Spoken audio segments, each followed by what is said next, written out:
Vicepresidencia de Gustavo Petro. Doctora Márquez, buenos días. Hola, buenos días, Néstor. ¿Cómo está usted? Bien, ¿usted cómo va? ¿Cómo les fue ayer? Muy bien, gracias a Dios. Saludamos a toda la audiencia de Blue Radio y, por supuesto, a toda Colombia. Gracias por acompañarnos. Doctora Francia, ¿qué significa cuando una campaña tiene que salir a jurar ante un notario que no va a expropiar? ¿Es por qué? ¿Qué los hace llegar a esta decisión? Bueno, usted sabe que se ha hecho una campaña de injurias, de mentiras, de engañar a la gente diciendo que Gustavo Petro, y eso no es una campaña desde ahora, una campaña que empezó, incluso que se hizo en las elecciones presidenciales pasadas, que Gustavo Petro iba a expropiarle a la gente la tierra, que iba a expropiarle todo.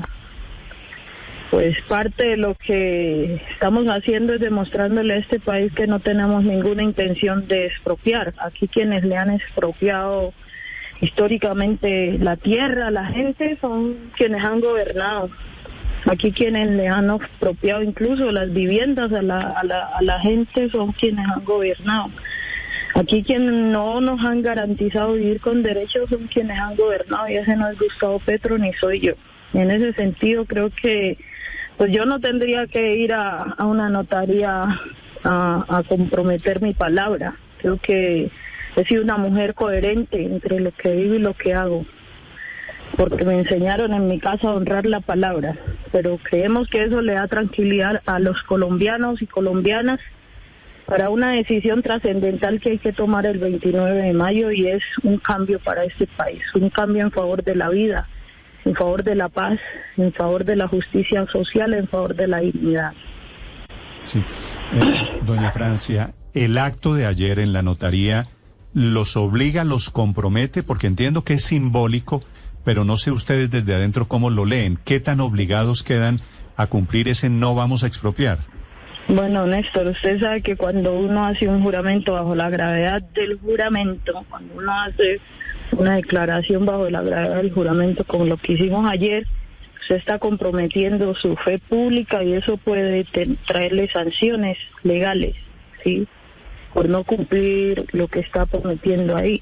Entonces, no vamos a expropiar nada ni a nadie bajo la ley y la Constitución, y en ese sentido todos los colombianos y colombianas que les han sembrado ese temor, que les han sembrado ese miedo, ¿sí?, que les han sembrado esa cizaña, esa duda, que entendemos es parte de la forma en cómo se ha hecho históricamente la política en este país, y es sembrando miedo, y es sembrando injurias, y es calumniando, y es violentando a las personas como a los contrincantes.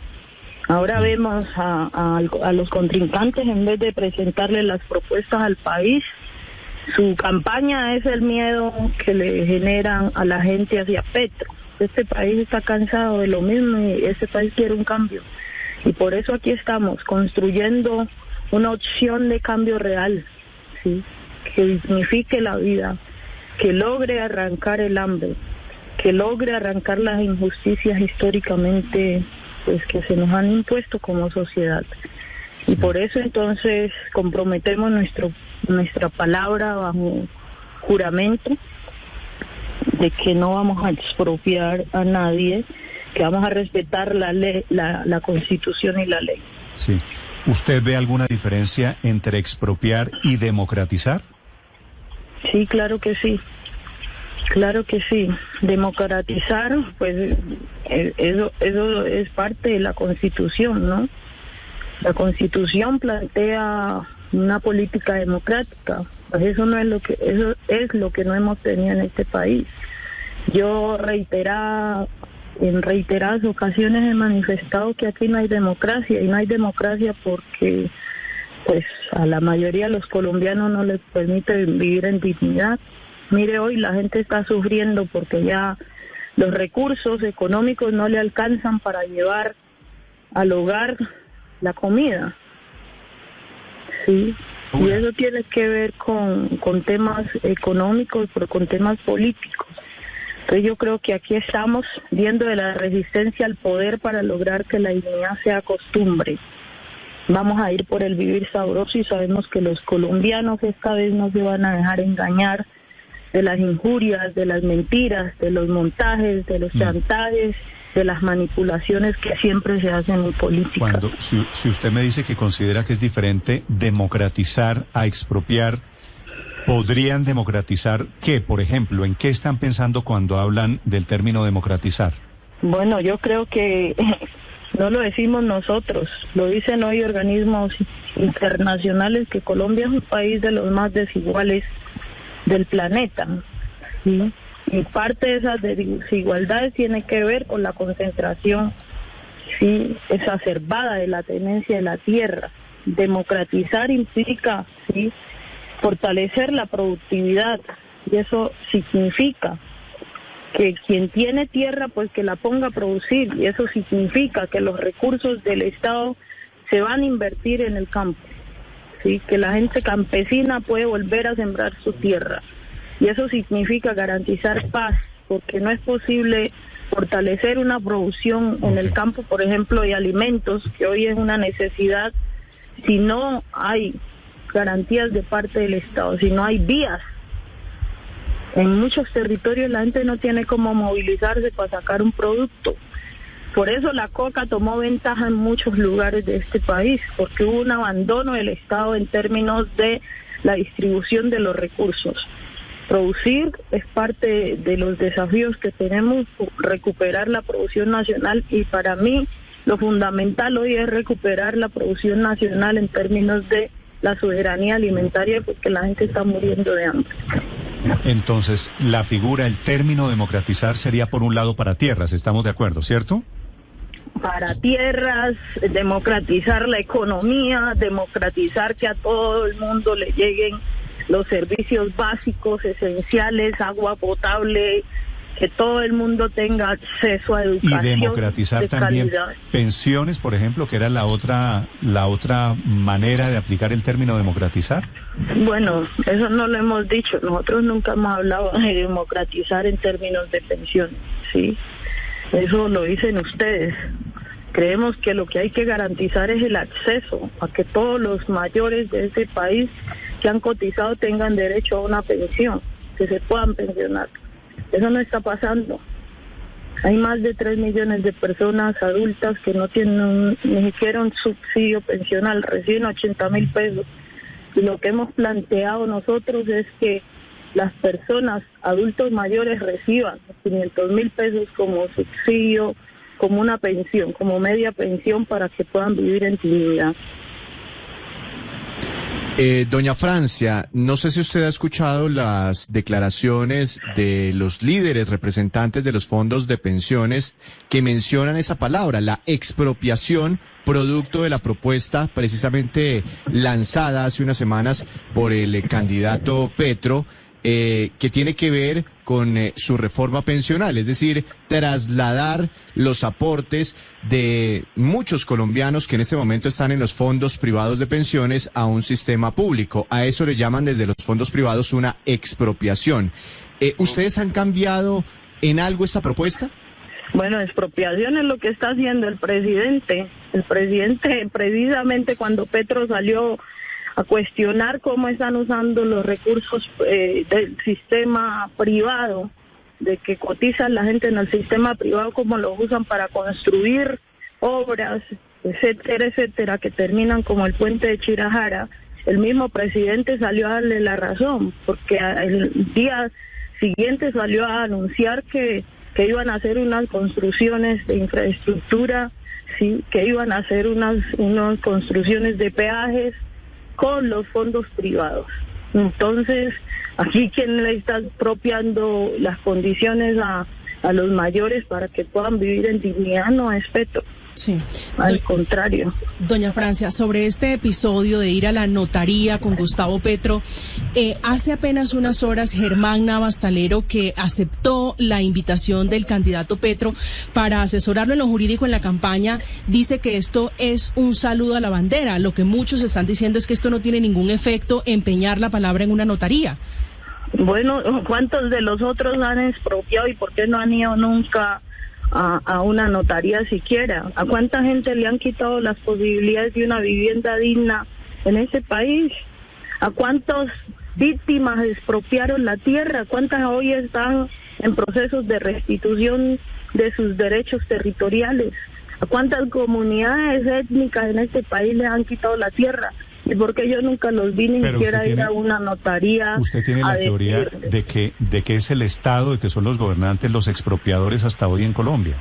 El Estado opera por acción o por omisión. ¿Qué tierras ha expropiado el Estado? Si el Estado no protegió a las víctimas para que no les despojaran de las tierras, es tan responsable el Estado como quien accionó, como quien realizó la acción para expropiar a la gente. Hay más de 8 millones de víctimas. ¿Cuántas salieron desplazadas de sus territorios? ¿A cuántas de estas hoy están en procesos de restitución? ¿Cuántas? ¿Y por qué el Estado entonces, con sus gobernantes, en esos momentos no protegieron a la gente, no protegieron la propiedad privada de la gente? Que el Estado que permitió ese despojo de tierras es expropiador. Me acaba de decir que en Colombia no hay democracia.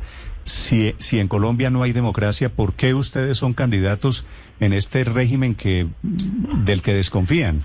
Bueno, ¿a qué usted le llama democracia? Democracia le llama solo a un proceso de participación le llama, entre otras política. cosas, a la posibilidad de que usted sea candidata. La democracia no solamente es participar. ¿Y cuántas dificultades yo he tenido para participar en este proceso político? ¿Qué dificultades ha tenido? Sí, muchas dificultades económicas. ¿Cuáles son las garantías económicas que este sistema electoral me ha permitido? ¿Por qué las gentes históricamente excluidas hoy no están en espacios de representación política? Pero usted no representa a esas personas excluidas. Escúcheme, claro, pero... Es decir, ¿usted no es la prueba, al contrario, de que la democracia algo funciona en Colombia?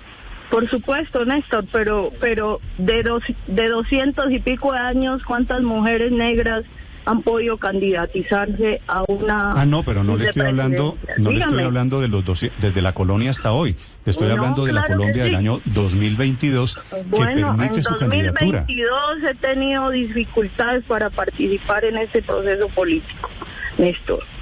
Y dificultades en términos de garantías. No se olvide que en la preconsulta, a última hora, por una tutela que yo coloqué, me pudieron brindar las garantías, brindar el apoyo económico que requería, que es el anticipo, para poder pero las participar. Dificultades económicas las tienen los excluidos y los no excluidos. No, señor, hay gente negros que tiene garantizado condiciones económicas aquí para participar en procesos políticos. Eso no le pasa a todo el mundo, no a todo el mundo le niegan los anticipos. ¿Sabe quién es el candidato que más ha gastado plata en esta campaña? Dígamelo usted. Ustedes, no sé. Petro y usted. No me diga usted. Yo hice una preconsulta independiente en el pacto histórico y gastamos recursos mínimos, ¿sí? No me diga no me diga que Federico Gutiérrez no está gastando cuando tiene vallas por todos lados. O sea, ¿cuántos votos han comprado aquí? No nos digan eso. Eso, pues, Petro es lo que muestra. Pregúntele a los otros cuántos recursos no muestran. Sí. Petro está mostrando cuánto está gastando. Los otros cuánto de los recursos que usan en campaña no los muestran. Okay. No los ponen públicamente. Volvamos, doctora Francia, si le parece, al tema de las pensiones y de la expropiación. ¿Es cierto que usted está afiliada a un fondo privado de pensiones? Sí, Néstor. Y estoy afiliada no porque yo tomé esa decisión. Estoy afiliada porque eso es parte de las fallas que tiene el sistema. Cuando uno va hace un contrato laboral, quien termina afiliándolo es el empleador, ¿sí? Y si usted conoce la ley, dura 5 años para poder uno solicitar el cambio de ese régimen. Entonces, a mí en 2018 yo hice un contrato laboral, ¿sí? Y el empleador que cotizó para afiliarme a salud y a pensiones terminó afiliándome en Porvenir, pero yo no tomé esa decisión. Yo no hay un documento donde yo le solicité a Porvenir que me afiliara casi a todos los colombianos.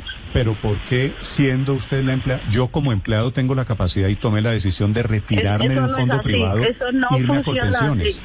Claro, pero usted toma la decisión, pero no es un trámite, salirse de ese fondo no es un trámite fácil, ¿sí?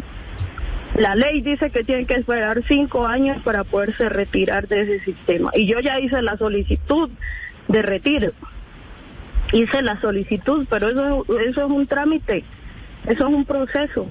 Entonces no es que lo afilian a uno de manera involuntaria, porque yo no pedí, yo no solicité que me afiliaran. Y si usted le pregunta a la mayoría de los colombianos que hacen un contrato laboral, eso pasa.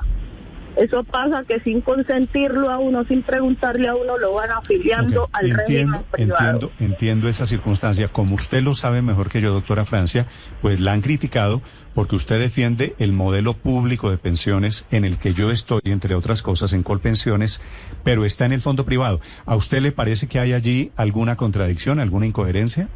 No, no hay una incoherencia de parte mía, sí, porque yo no solicité. Si yo hubiera ido al fondo privado a decir quiero afiliarme ahí, entonces ahí hay una incoherencia. Pero yo no hice esa solicitud. Como le reitero, yo hice un contrato laboral, y en el momento en que hice un contrato laboral por 6 meses, que no fue más, pero uno firma el contrato laboral y firma después un formulario de afiliación al fondo. Usted tuvo que firmar, Porvenir tiene un formulario firmado por usted que dice Francia Márquez. Yo hice un contrato de afiliación a salud, a la EPS SOS. Cuando me afilié a salud, automáticamente, no sé cómo hacen el trámite, me afiliaron, sí, a ese régimen de pensiones. Mejor dicho, conclusión de este episodio: en el momento en que usted pueda, se traslada a Colpensiones, es lo que me quiere decir.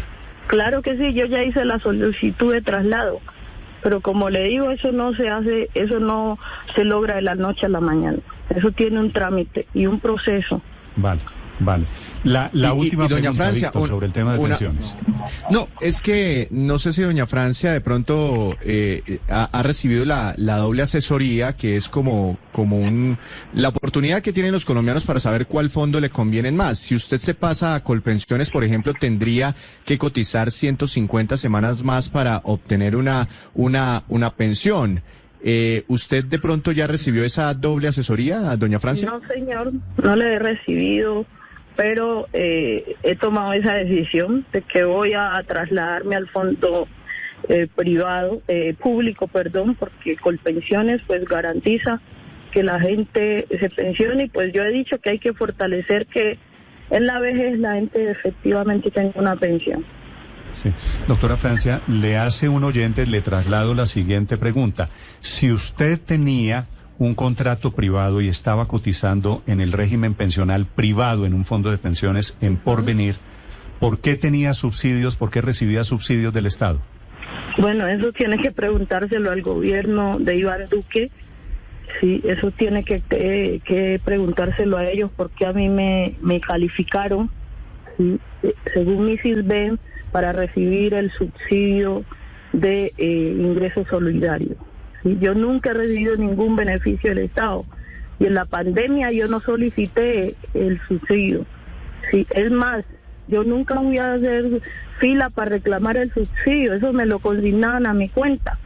Mire, Néstor, es tanto que yo, por mi trabajo que hago, pues a veces hago contratos con entidades, o a veces por hacer un taller o lo que hago en mi trabajo como defensor de derechos humanos, pues le he dado mi número de cuenta a varias personas. Yo una vez miré que tenía 400,000 pesos en mi cuenta, yo pensé que era que me habían pagado por alguna de las actividades que había realizado, cuando después me llegó un mensaje del Banco Agrario diciendo que me habían hecho una consignación de aporte solidario de 160,000 pesos.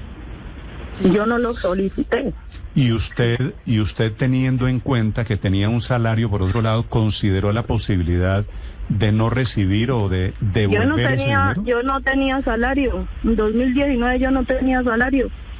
¿Dónde yo lo tenía? No le pregunto. Que en no, si usted me dice... Pues si ustedes me dicen eso es porque tienen una afirmación de que en 2019 yo tenía un salario. ¿Cuál salario? Yo no estaba trabajando. En 2019 yo me fui para mi casa cuando llegó la pandemia, como todos los colombianos o gran parte de los colombianos, estaba desempleada en este país.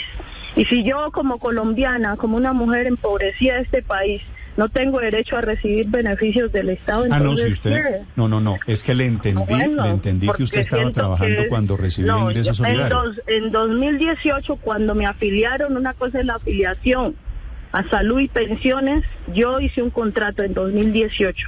En 2019 yo no tenía ningún contrato cuando me dieron el ingreso solidario. Yo estaba desempleada como muchos colombianos de este país. Okay. Y yo no soy una mujer rica, maestro. Yo nunca he dicho que he sido una mujer rica. Entonces, doctora Francia, para corregir y para ser precisos, cuando usted recibió esos subsidios de ingreso solidario, no tenía trabajo y merecía ese subsidio, esa ayuda del Estado. ¿De acuerdo? Pues lo merezco como cualquier colombiano, sí, porque no he sido una mujer rica y nunca lo he dicho. Yo he sido una mujer empobrecida, que sola he sacado a mis hijos adelante, como muchas mujeres cabezas de familia, que he trabajado en las minas, que he vendido tamales para poder sacar mis hijos adelante, y hoy estoy aquí como candidata. Pues no, yo soy de los candidatos de élite que siempre estuvieron con privilegios. Yo no tengo la culpa de haber crecido en un territorio empobrecido y de haber sido de una familia humilde. Como todos, sí, la he luchado para sacar mis hijos adelante, como todos la luché, Néstor. Yo para estudiar en la universidad aguanté hambre. Me demoré un poco de tiempo porque me tocaba pagar un semestre y parar ese semestre para irme a trabajar y juntar para poder pagar el otro semestre. Me demoré 10 años para terminar mi universidad porque me tocaba pagar uno y hacer reingreso en el otro. Y así fue que estudié, con sacrificios, con esfuerzo, pasando necesidades como la mayoría de los colombianos de este país. Como la enorme mayoría, así es. ¿Ha recibido además algún otro tipo de subsidio del Estado más allá del ingreso solidario, que efectivamente son 160.000 pesos, que arrancó esa ayuda en plena pandemia el 7 de abril del 2020? ¿Es usted beneficiaria, por ejemplo, de Familias en Acción, Jóvenes en Acción, o también ha recibido devoluciones por el IVA? Pues yo no sé si ustedes saben, pero ese subsidio se lo dan, ingresos solidarios se lo dieron a quien nunca ha tenido ni ha estado en ningún otro programa del Estado. No, creo que el subsidio se lo daban a quien lo merecía, inclusive si había estado en otros programas asistenciales del Estado, Víctor, tal vez, ¿no? No, señor. No, ahí tiene razón doña Francia, Néstor, porque este programa nació precisamente en la pandemia para impactar precisamente a esas personas que nunca habían recibido una asistencia estatal. O sea, el que tiene Familias en Acción no puede tener ingreso solidario.